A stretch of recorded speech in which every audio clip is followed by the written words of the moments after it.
Welcome to Windows on the World. Tonight's show is called The End of a Cycle. I wanted to tell you also about the next part of our series. The first part I put onto YouTube and Odyssey. It's called The Perfected Mind Field. And I've done a follow-up to The Perfected Mind, which was the first of this kind of new series that I uploaded, and it's called Ritual and Religion, the next episode, and it will be uploaded probably over the next couple of days, so that will be in the archive soon.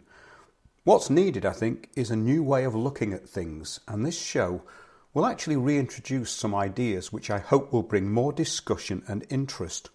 The repetition and the recycling of the same old subjects is of no use at all, and I'm finding it very tiresome. This news cycle, the same old subjects being pondered on and reiterated over and over again. However, though, it is quite difficult to read between the lines, but this is the only way to make sense of history. The upheavals of the past have to be decoded, and it's not an easy task. Much of it is just a theory, and most is contradictory, and half of it is just repetition of generalized statements with little to back them up. In the book, The Hidden History of the Human Race, Chapter 6, for example, it says we have evidence for advanced culture in distant ages. This is the name of the chapter. We have examples of artifacts in these chapters in this book which should not exist, as they were found buried in coal, such as a gold chain, and in the depths of the earth, estimated to be millions of years old. A metallic vase in North Dorchester, Massachusetts, America, was believed to have been 600 million years old in Precambrian era rock. Now, these stories are found over and over again. Unlike the rest of the archives in this book and others, they are dismissed by the programmed social engineers and their acolytes. This happens time and time again. In fact, after the stories of events are accepted dogma and nothing more, then nothing else happens. It is then obvious that as we have been subject to a long indoctrination, we actually know nothing of much value at all because of the restriction of useful knowledge.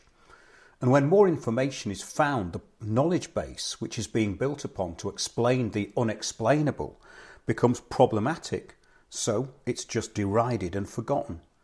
It is up to those who are interested to actually keep up the interest. I think that's the major point I'm trying to make here, in that having looked at alternative sources of history for around 25 to 30 years at least, it's clearly obvious that the accepted narratives are not only worn out, but they're worn thin as well.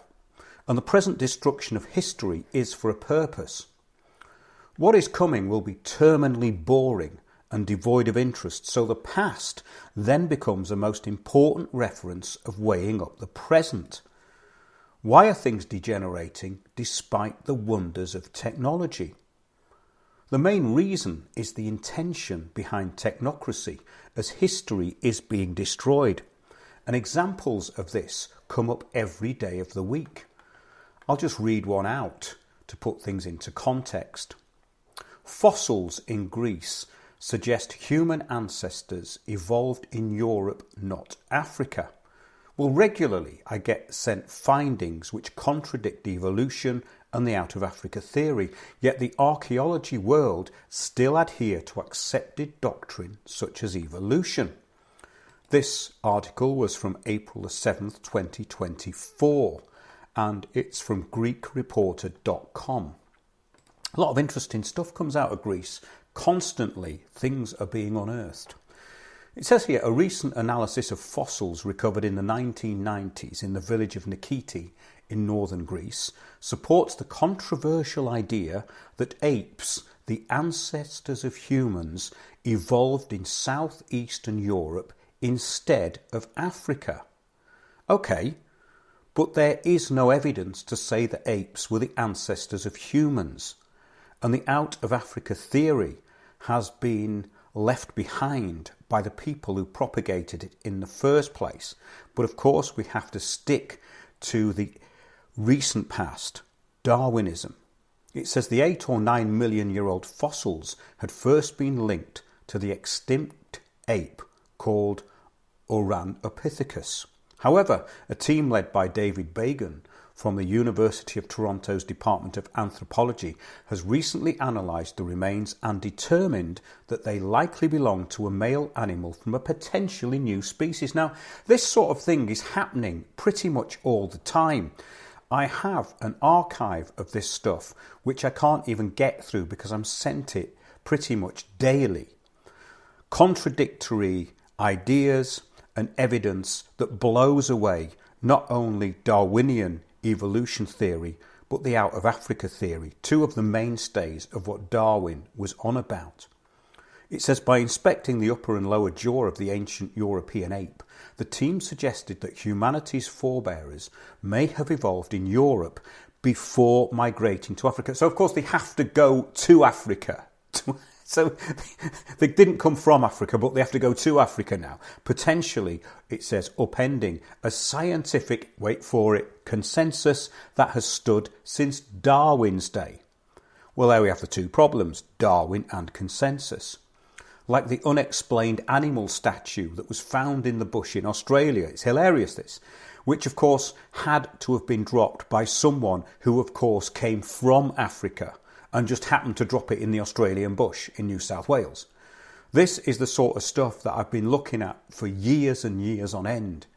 And of course then it's still relying on Darwin's clueless guesswork and the consensus. This is typical of the type of article that I get sent all the time. It carries on. In 1871, Darwin proposed that all hominins, including both modern and extinct humans, descended from a group in Africa. This is the most widely accepted theory today. Why? Because the academic world does not want to change its recent history, and the people involved in the propagation of this are the social engineers who are engineering the present incarnation of this elite, so-called elite program. It says it is widely accepted by a narrow branch of academia, you see, who have spent their lives repeating for a living.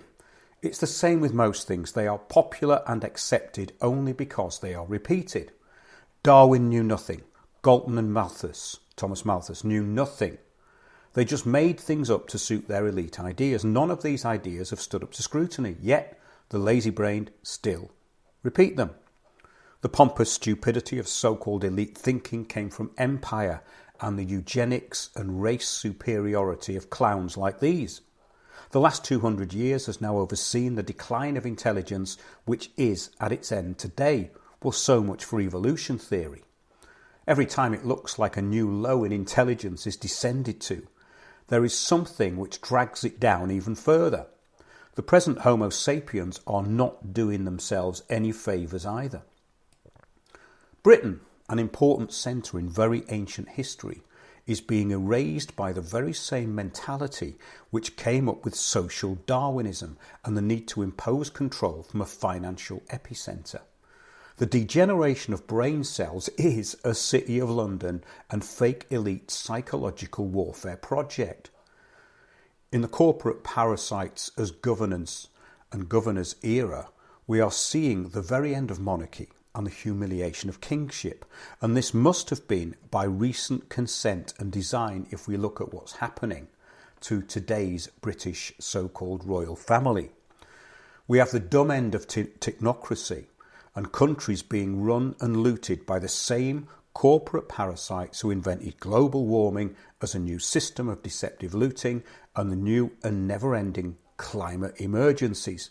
We have this fake apocalypse, but with nothing useful or even remotely interesting on the horizon.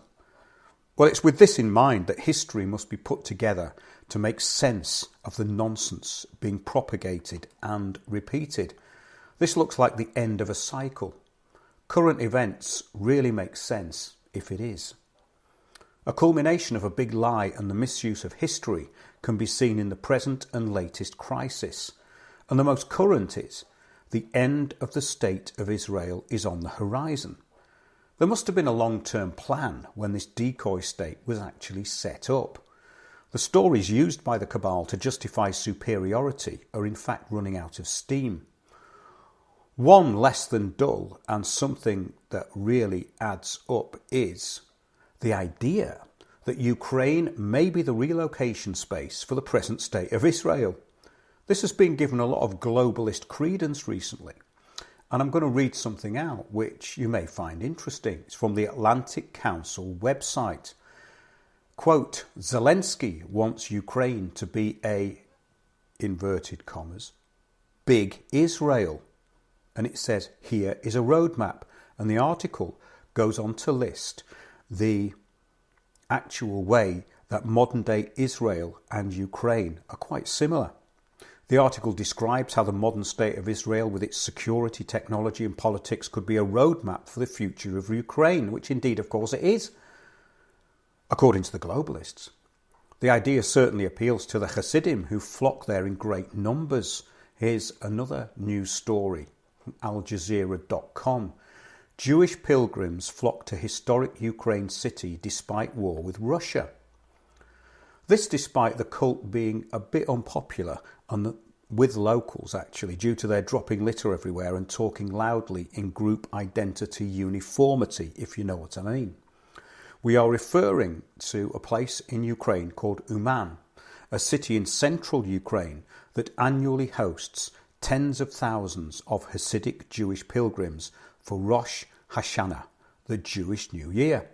This year, some 32,000 arrived, even in this war zone, Ukraine.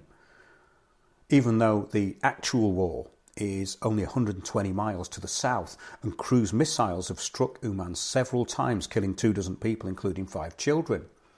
The war did not scare them off because they believe in their rabbi's help from beyond the grave, says the article. And they want to remember their forefathers' millennia-long survival in communities that, it says here, barely tolerated them. Pilgrims chose to flock to the grave of Rabbi Nachman, the founder of the Breslav branch of Hasidim, who died here in 1810. A blessed new year will come to fruition if they celebrate its eve near Nachman's grave, they say. Nachman, a great-grandson of the Baal Shem Tov, revived the Hasidic movement by combining the Kabbalah with in-depth Torah scholarship. And when we look at the recent shows that we've been doing about not only Kabbalah, but the history of Judaism, we see that something interesting, at least, is happening here. Well, this Rabbi Nachman attracted thousands of followers during his lifetime, and his influence continues today through many Hasidic movements, such as Breslov Hasidism. The Hasidim are also followers, of course, of Sabbatai Zevi, Jacob Frank, and, of course, Kabbalists. David Mainhart, 62, a pilgrim there, says, we are a people who have lived and survived persecution, wars and dangers for thousands of years, he says, buying into his comfortable narrative. If we look at what is known as the State of Israel, it was not a place urban types ever wanted to go in the first place. It was a long time until the middle classes made it their second or first home, and the first inhabitants of the modern-day State of Israel were mainly Russian, and many were illegal immigrants. So the modern state was a place born through conflict and war. Only Zionist idealists were interested in it when it was just a desert. It quickly became a terrorist state, though, and its terror groups such as the Irgun and Haganah formed the modern-day IDF. The beliefs of Zionist idealists such as Abraham Stern and his Stern Gang are still prevalent today, as can be seen in the knee-jerk genocide happening over the last several months. They simply do not know when to stop and have no strategy whatsoever. This behaviour is of course well known to the Cabal and will most likely be the downfall of this current state. In reality, the powerful Hasidim and Chabad Lubavitch would have no problem relocating, as their roots were originally in Russia and their organisation flourished firstly in Russia, then spread out around the world. They have no belief in homeland, especially the present one. The Orthodox rabbis brag openly how Chabad infiltrated Russia before the Mossad even got a look in. See a video called Chabad, the Mossad and KGB, a speech by Rabbi David Elezeri on YouTube, part of a series called Torah Cafe. Ukraine would be a much better base than the current semi-fertile desert, which was a strategic power base constructed, remember, by the British. As far as its legitimacy as a homeland for the current population, it fails on every point historically. Ukraine has so much more to exploit and will be rebuilt by globalist contractors. The use it up and wear it out system of parasitic looting has already been set up for Ukraine. Indeed, from 2014 onwards, it has been set up to go in this direction, and it is a cesspit of corruption. How long the glove puppet Zelensky will last is actually of no importance, because when we look at this strategy and what may be happening, it all falls into place. Well, from a globalist parasite perspective, having millions of Orthodox and those who use the term Jew to describe themselves in Ukraine would actually make a lot of sense. This point about globalists and their use it up and throw it away nature is why they are never going to make it in the long term. However, manipulating the population of Israel into moving for strategic reasons which are beyond their understanding in the present does actually make an awful lot of sense.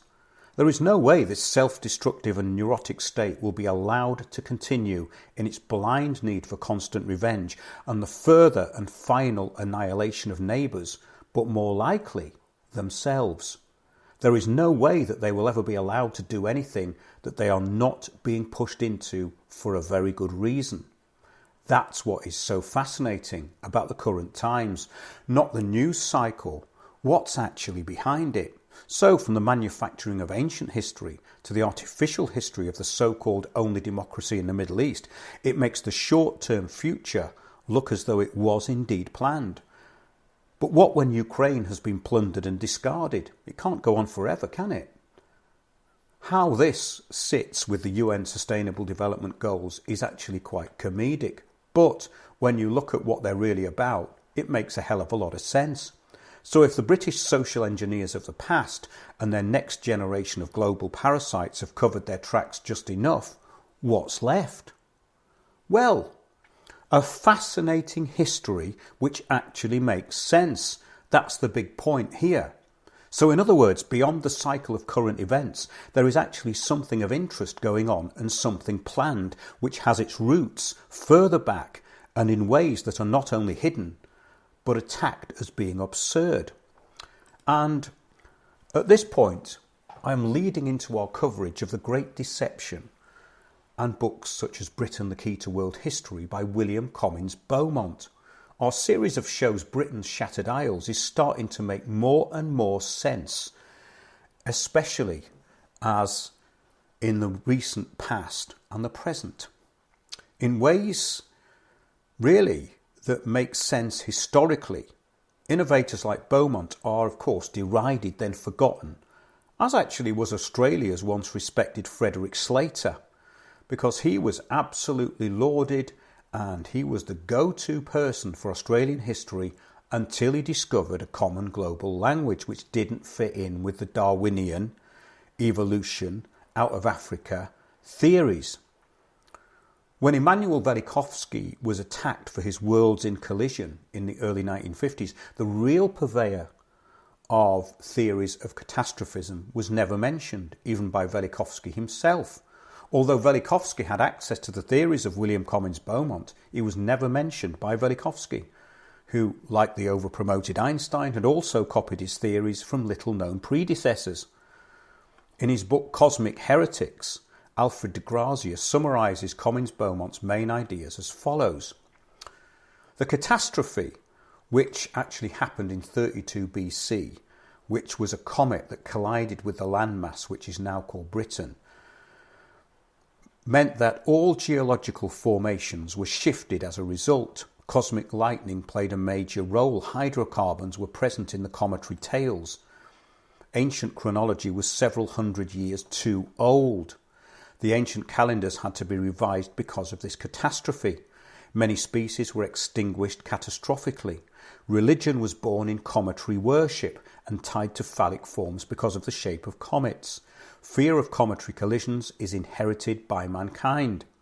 Vermin were deposited by comets, which also provoked plagues. Now, this is very interesting because there have been theories in books such as The Gods of Eden by William Bramley, which came out, I think, in the early 90s, that things such as the Black Death were actually caused by something off-planetary. And even though he never gets into what it actually is, it is something that is not native to the planet. So this idea that plagues and all sorts of interference came through these comets and the meteor showers that followed makes absolute sense. And this is a part of history, I think, that we should focus on because it's the most likely outcome of what is going to happen in the near future. Because we will have to get back to a point where civilization rises again. So what we're seeing, in effect, is the end of a civilization. Isn't it ironic that technological advancement has coincided with the dumbest point in history? It carries on that deities from Egypt, Greece, Mesoamerica and elsewhere were identified with planets. Pyramids were both astronomical observatories and air raid shelters for nobility and kings. Goes back to what we were saying in the Lost Order of Knowledge. And this is something that Beaumont also agrees on. And it's something that I've thought for a long time, that the dolmens, which would have been covered in earth, that are, attributed to ancient farming communities. Why? Because they have nothing to do with farming. Why would you be lugging these tons and tons of stones and these heavy capstones around if it wasn't for some kind of shelter? And we came up with that in the Lost Order of Knowledge, where we talked about the last druid, Ben McBrady, and he said he was part of this order which had carried on, and it was about keeping alive knowledge. And we actually stated that this is going to be the most important thing for the present, is carrying on knowledge. And another one of Beaumont's theories was that the planet Saturn as a comet caused the Noachian deluge, the floods of Noah, which was also the same story as the flood of Ogyges, the Deucalion, from ancient Egypt. And the Atlantis date of 9,500 BC given by Plato had to be shortened, it says. And I don't really want to get into the Atlantis thing because we've covered it, and I don't find it of that much interest, to be honest, because it's kind of been a football to be kicked around by New Agers and people who want to add this into their particular theories. And it says that extensive legendary evidence and pictures the hairy, bearded, blazing stars that were comets. Of course, this is how they look in the sky. And what frightened people, because often they'd have two horns as well. And these tails of these comets going across the sky were like fiery dragons. And they were always symbolic of catastrophic happenings. And this is part of the ancient DNA of Homo sapiens sapiens. Stonehenge, Avebury Circle and similar monuments were astronomical instruments. Now this is very basic, and I don't think it's actually that interesting, because when you think about it, well, they knew so much about astronomy. Why did they need to build Stonehenges and circles? Doesn't really make much sense, that, to me. I think they were for other reasons. Central American legends and cultures were contemporaneous with those of the Old World. The intercalary 5 evil days were cursed because they coincided with a world disaster and the ending of an age. The serpent, the dragon, the winged globe, the caduceus, and other ancient symbols are traceable to cometary catastrophes. Religious festivals are dated by cometary catastrophes. Cometary conflagrations are the origin of coal deposits. Now this is fascinating, because if you look at Collins Beaumont's book, The Mysterious Comet, he was actually way ahead with his meteorology, and he was a bit of an expert in it before it actually became a subject. So if you look at meteorology today, you get stuff about indigestion and stuff that's nothing to do with what the subject is really about. He reckoned also that the ancients had a true 360-day year. This would actually make sense why the Gregorian calendar actually was to change things. And of course, the Romans had a lot to do with the changing of history. Beaumont also maintained that Quetzalcoatl commemorated the cometry dragon for the Mesoamericans. So in other words, this sort of spread out. I think this is what Comyns Beaumont was getting to, that catastrophism spread out from this last catastrophe, which he reckons was in 1322 BC, which hit Britain and smashed it all apart. What was Britain? So Benny Pizer, who actually is very good on the climate change stuff as well, Benny Pizer, he said, did Immanuel Velikovsky knowingly present ideas someone else had developed many years earlier as his own? While this question seems bizarre even to his most ardent opponents, it was recently raised in a paper by Robert Stefanos. Now, we have covered this before. The reason I'm going through some of this again, dear listener, is I'm going to be exploring more on our Shattered Isles concept in the forthcoming months and probably years to come, because it's so important in the respect of grasping true history. And Stefanos actually found out that Beaumont's theses are almost identical to those of Velikovsky, yet Beaumont developed and published them as early as the 1920s and 30s. Benny Pizer continues, de Grazia was suspicious. Could there have been a Bridey-Murphy effect? Had Velikovsky simply forgotten that he had already come across Beaumont's books and ideas in the 1920s or 30s? In hindsight, de Grazia was too quick to rule out direct influence. He failed to check whether Beaumont's books were stored in the public library on 42nd Street, the other big library which Velikovsky had frequented during the 1940s. In fact, the library holds all of Beaumont's early books, so they were readily available to read to Velikovsky during his 10 years of research. The irony is, of course, that a real climate emergency will happen if a large comet collides with planet Earth. So in other words, the made-up apocalypse of today, which has been taken on by the middle classes as a form of street theatre, is actually probably the biggest distraction and decoy of the last several hundred years. But getting back to the point that history is up for grabs to those with a keen interest, we cannot separate anything in recent history from the so-called elite British and now globalist social engineers of the past. So I hope some of this is coming together to make some sense to you. I'm just going to have a very short break and I'll be back in a couple of minutes.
That was called Bartholomew's Fair from the soundtrack to The Heretics of London, the Smithfield Martyrs. And talking of history, it was Queen Victoria who was one of the most devout British Israelites. Whether this obsession was misplaced is not as interesting as the real Israel being geographically in Britain. The purpose of this exposition on recent and modern history is to point out that the rewriting of history in the recent past still has a long-term meaning which is lost on the present self-destructive parasite class that is merely looting the resources whilst creating artificial scarcity, while still obsessed with depopulating the already declining population of the most of the civilized planet. So when they achieve all their pointless goals, the question is, what's next? Where will knowledge and philosophy be? These are the important questions. We are seeing a deterioration and a degeneration of everything, the destruction of recent history, and the same old theories pushed into the academic world, which has now become a stagnant cesspit which goes nowhere. What possible progress will have been made in things that actually matter, like learning and creating something useful? Well, it looks like it will be the end of an era. When the AI dumb era fails, which will probably be fairly soon, there will only be the past to look into.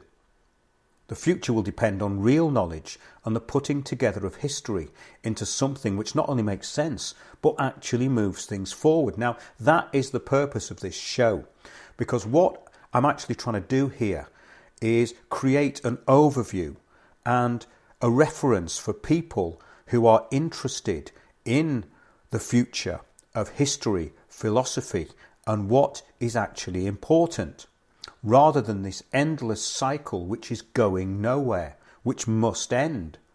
And the sooner it does end, the more interesting things are going to be.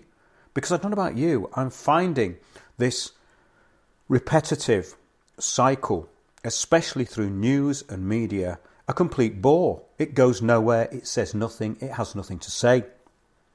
So the future will depend on real knowledge and the putting together of history into something which not only does make sense, but really does move things forwards. And that is where I want these shows to go.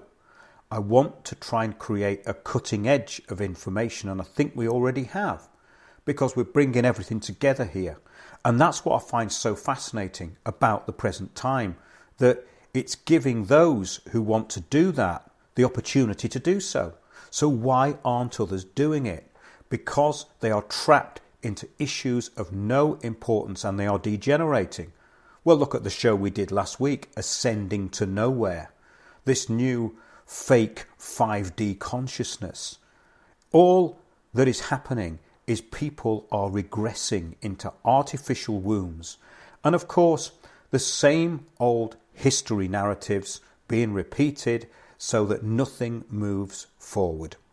So at the moment, there is only stagnation and degeneration, a system based on really simple and absurd lies. So if history was all about changing the past to suit a long-term plan which is now coming to its end, wouldn't it be useful to know about it?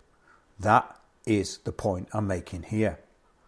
Well, carrying on our look into history and the history of the British Isles, from catastrophism to Druidism to Christianity, all born out of the Shattered Isles, it is interesting to note that Comyns-Beaumont makes the point that the history of the Jews by Josephus is as likely to have been tampered with as anything else the Romans changed to rewrite history to their own story. And of course, this is of paramount importance as to the history of Britain. So I'm going to go over the preface to Britain, The Great Deception by William Comyns-Beaumont. Constantine the Great, the world dictator of his age, who in his youth had known Britain well, introduced Christianity into the Roman Empire for political or pious reasons, perhaps both, but it was a Christianity which had arisen in distant barbarian Britain, in an atmosphere of wars, strife and doubts, and it did not fit in with his policy as a likely creed for his Roman subjects in the south. He therefore caused a completely new and imitation Holy Land to be instituted near his own capital, Constantinople. He was aided by certain prelates he could trust. He caused miraculous discoveries to be made, such as the original cross of Jesus, and even those of the two robbers crucified with Christ. Jerusalem, the New Jerusalem, was built, Splendid churches were erected and the holy places were proclaimed, despite the fact that Hadrian had destroyed the original Jerusalem stone by stone nearly 2 centuries before in Britain. Now, this really is the sort of story that resonates thoroughly with the history of today. More on this and how Constantine's mother Helena named the 3 churches in the decoy state in Britain Shattered Isles at windowsontheworld.net. Now, I'm going to be carrying on, as I said, with these very important purveyors of historical theories which actually tie in with modern times. And I really do want to get into more of this type of information along with the philosophical side of what the shows are about. So this show is a kind of bridge between what we've been talking about recently, the perfected minefield, the perfection of perception, and how we actually absorb information and how we can perfect our ability to take in this information. That is what this and the recent shows have been about. So let's get back to the Great Deception. Christ and his disciples, who had never set foot in the newly created Holy Land, were transferred spiritually from the scenes truly sacred to Christians to a far distant region, away from the hampering history of Judaism and free of the Mosaic influence on early Christianity, which Rome largely eradicated. Briefly, such is the explanation of the mystery. There was no one in Constantine's age to question this fraud. Every possible means was employed to conceal the transfer in an age when comparatively few could read and fewer still knew anything about Britain. We have to take this into account because even up until the 14th, 15th century, we have to remember that many people could not read or write. And that is quite recent history. Every possible means was employed to conceal the transfer in this age when comparatively few could read. What a fascinating thing to remember. And very few people knew anything about Britain. We have to remember that the age we're in at the moment, which is completely a waste of time as far as the technocracy and the technology goes, because we're not using it for anything en masse of any use, that even when we go into the fairly recent past, the history was much more controlled. And what we have to remember is that we only have with Britain the Romans' word for what went on. And of course, we only hear about Christianity. We see the churches, they're all from 600 AD. Well, actually, no. There were many churches in Britain, and this goes back into the history of Britain and Ireland and the centre of what Christianity became and where it came out of. Of course, it came from very ancient civilizations and civilized people. Let's carry on. Not the least amazing aspect of this story is that it took place over 1600 years ago, and yet no one seems to have detected the fraud, although many within the last century have strongly questioned the truth in regard to the present Jerusalem and other alleged sacred places. For those who prefer orthodox beliefs to the truth, the fraud will continue to flourish. What the educated world should recognise is that world geography and the history of the past have been entirely misrepresented by Constantine's dictatorial escapade. He could not transfer the site of Christianity without upsetting the entire geography of the earlier world at the same time. The activities of the disciples, for instance, never took place in Asia Minor.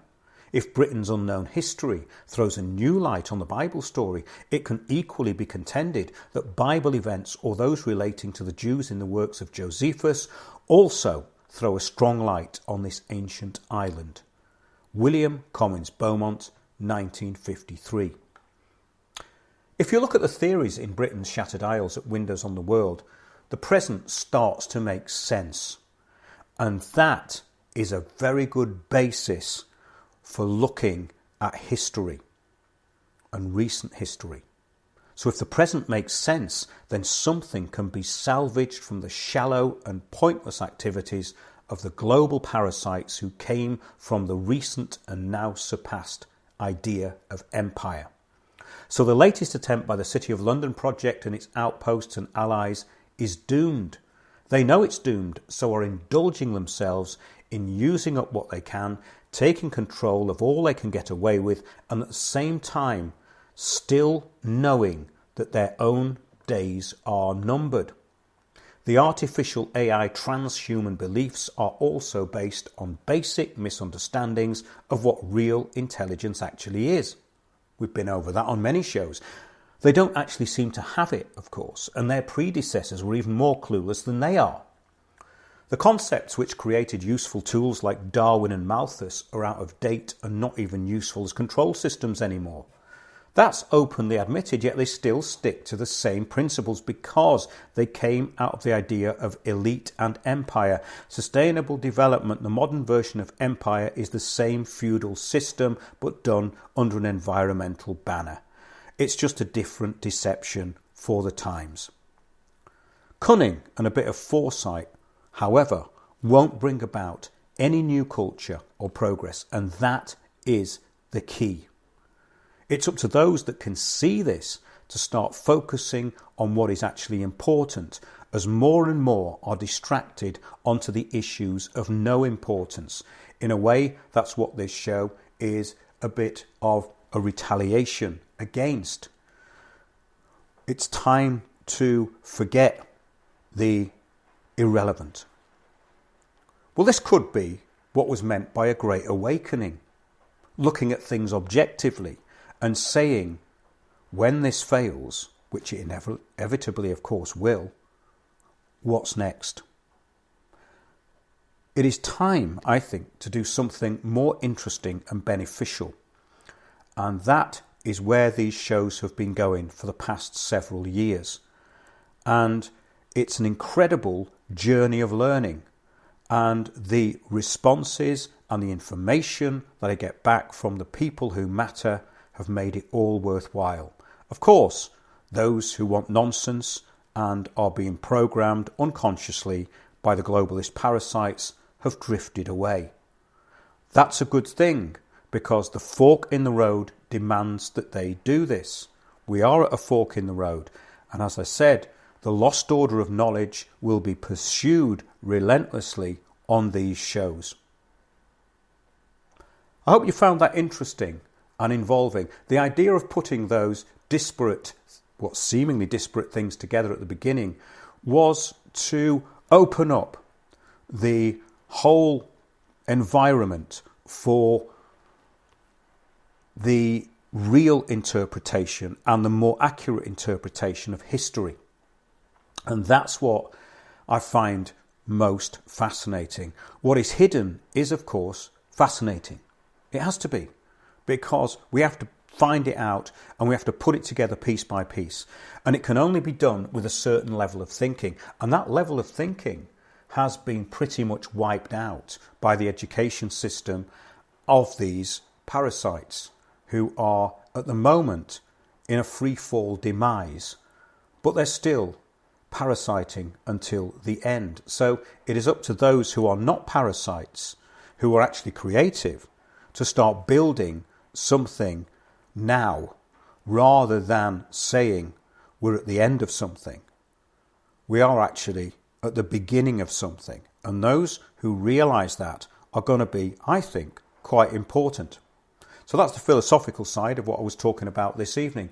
Do stay in touch through the website, and I will be putting up that latest episode of The Perfected Minefield, Ritual and Religion, which is a very important show, which I will probably link to this new voiceover and short statement.